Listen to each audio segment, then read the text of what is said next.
Fala pessoal, sejam bem-vindos aqui ao canal e hoje eu preparei um estudo bem legal para vocês sobre qual investimento rende mais. Vamos comparar aqui ações brasileiras, norte-americanas, fundos imobiliários e o Tesouro Direto, renda fixa. Qual rende mais? Você vai ficar impressionado aqui com esses resultados e mais. Eu vou colocar na tela também um outro estudo que mostra que a Bolsa de Valores do Brasil, o Ibovespa, na verdade, essa grande média das ações negociadas aqui no Brasil, pode render 19% ao ano ao longo dos próximos anos aí, você vai ver nesse vídeo de hoje. Então, me acompanha aí até o final. Então, galera, já vamos logo aqui para esse estudo, vou colocar aí na tela para vocês um período de 8 anos, tá? Daqui a pouco eu te explico o porquê desse período de 8 anos. E aí o CDI nesse período rendeu, olha só, 91,45%. Então, uma pessoa que tivesse colocado R$100 para render ali num investimento que rendesse 100% do CDI, algo parecido com o Tesouro Selic, lá em 2014, nesse momento teria transformado aqueles R$100 em R$ 191,45. Então a renda fixa no Brasil, ela rende bastante sim, e ela é nossa régua de comparação para qualquer outro tipo de investimento.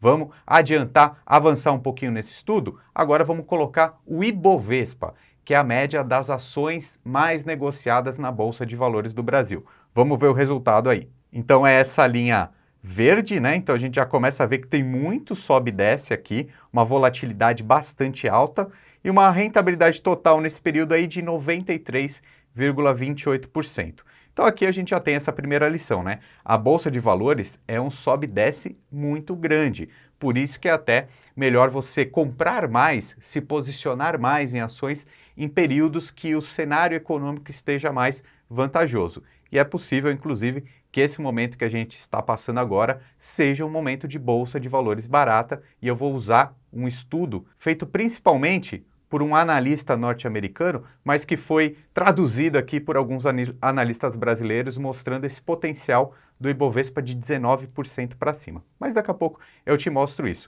O que a gente consegue ver com o histórico é que a Bolsa de Valores é mais arriscada sim, a volatilidade é muito maior.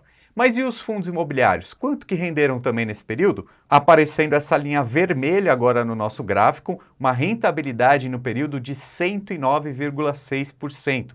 Isso o IFIX, que é a grande média dos principais fundos imobiliários aqui do Brasil. E o que a gente já consegue ver, né? Rendeu então um pouquinho mais do que as outras opções de investimento aqui, menos volátil do que a Bolsa de Valores, né, do que as ações. É óbvio que os fundos imobiliários também são renda variável, então eles têm esse sobe e desce, né? Se a gente comparar com essa linha roxa, que é o CDI, a renda fixa, a gente vê que ela é muito estável, né? Então a Bolsa de Valores, tanto as ações quanto os fundos imobiliários, tem mais volatilidade, então um pouco mais de risco. Embora aqui, pelo que a gente consiga ver por esse histórico, os fundos imobiliários são um pouco mais estáveis do que as ações. O Ibovespa, ele varia mais, a volatilidade é maior.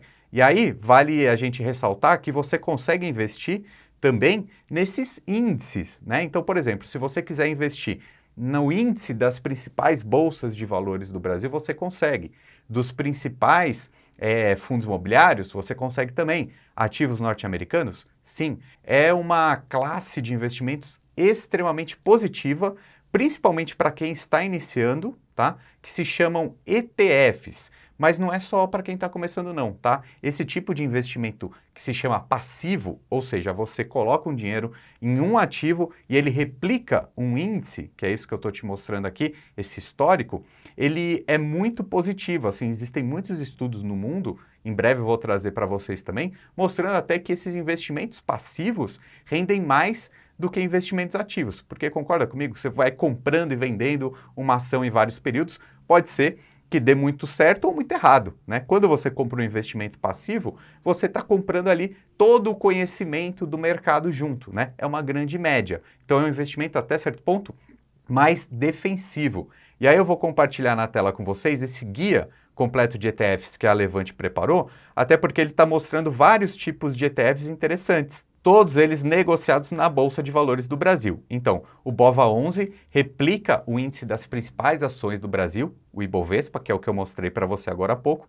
O IVV, daqui a pouco eu vou colocar a simulação na tela, você vai ficar espantado, é o índice das principais ações norte-americanas negociadas aqui na Bolsa Brasileira. Esse ETF, então, é negociado aqui no Brasil. O XFIX11 é o índice, o ETF do IFIX, tá? O Divo 11 é bem interessante, é só das ações que pagam dividendos. Hash 11, foco em bitcoins, e o Small 11, ações de pequeno tamanho de mercado, tá? Então faça o download aqui desse relatório, ó, tem bastante informação interessante. Os ETFs são uma excelente classe de ativos para investimentos, então já te mostrei aqui tanto a grande média da bolsa, tanto a grande média dos fundos imobiliários, ali a bolsa eu quis dizer das ações, rendem muito bem no período. E o investimento no ETF é muito fácil. Você compra um ativo lá no home broker da sua corretora e pronto, você está com toda essa classe, todas essas ações, essa grande média na sua carteira, tá bom? É um investimento bastante interessante, faço a indicação então que você baixe esse relatório para ver todos esses detalhes. Agora, eu vou colocar a rentabilidade do IVVB11 para você ver o impacto nesses últimos 8 anos, como foi positivo, e daqui a pouco eu vou te mostrar por que a Bolsa de Valores no Brasil está barata. Olha isso. Que impressionante essa linha azul, então, aqui, que ela fica completamente longe dessas outras que a gente mostrou aqui antes.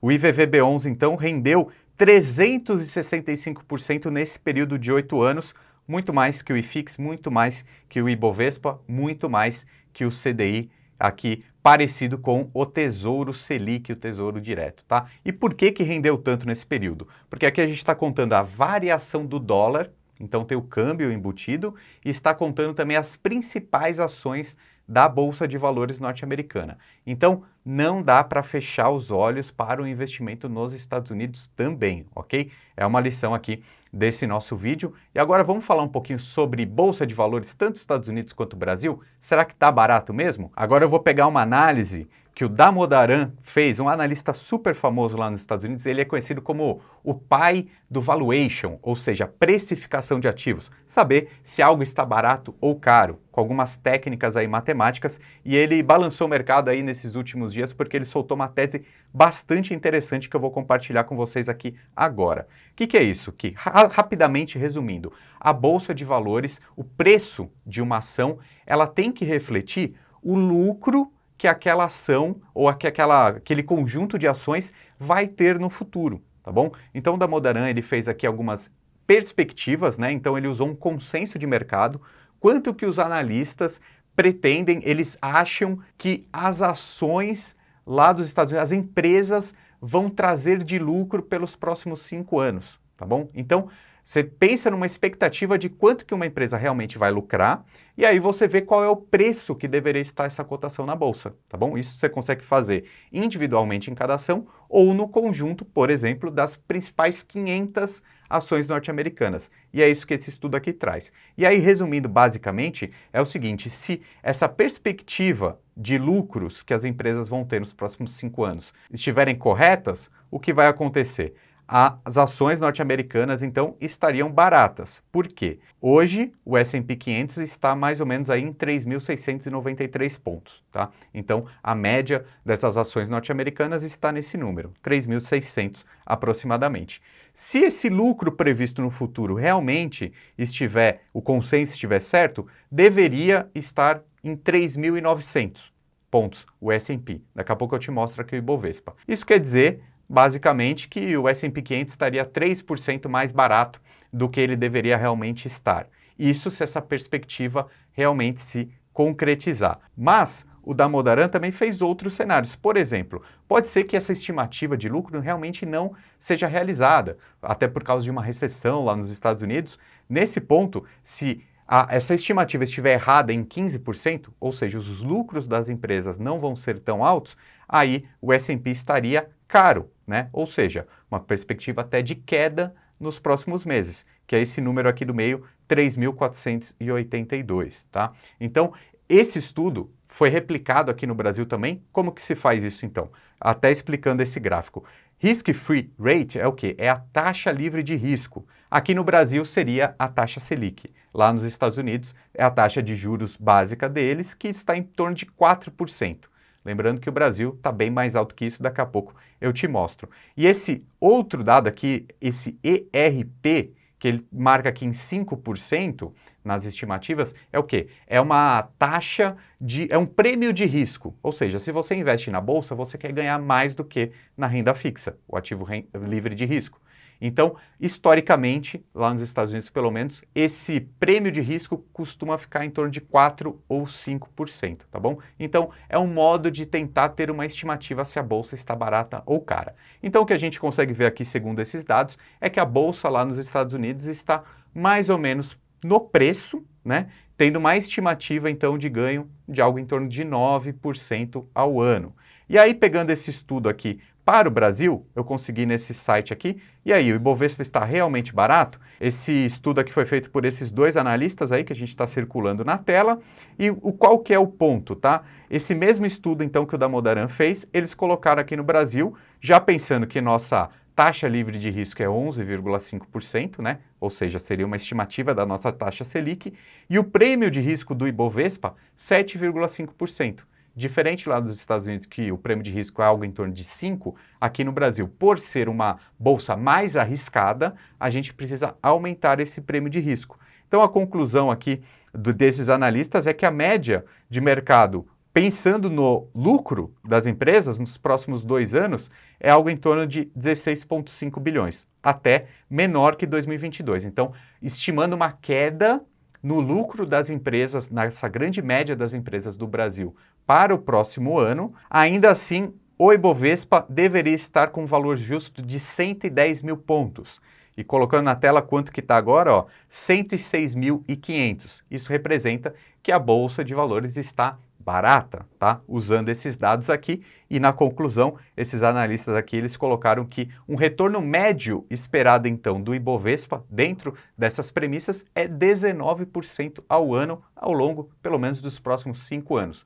Não seria nada mal, não é? É óbvio que a diversificação dos investimentos sempre vai fazer você ganhar mais dinheiro com mais segurança. Então, assista esses outros vídeos que a gente deixou aqui separado para você. Meu nome é Ricardo Natali e seja muito bem-vindo ao time.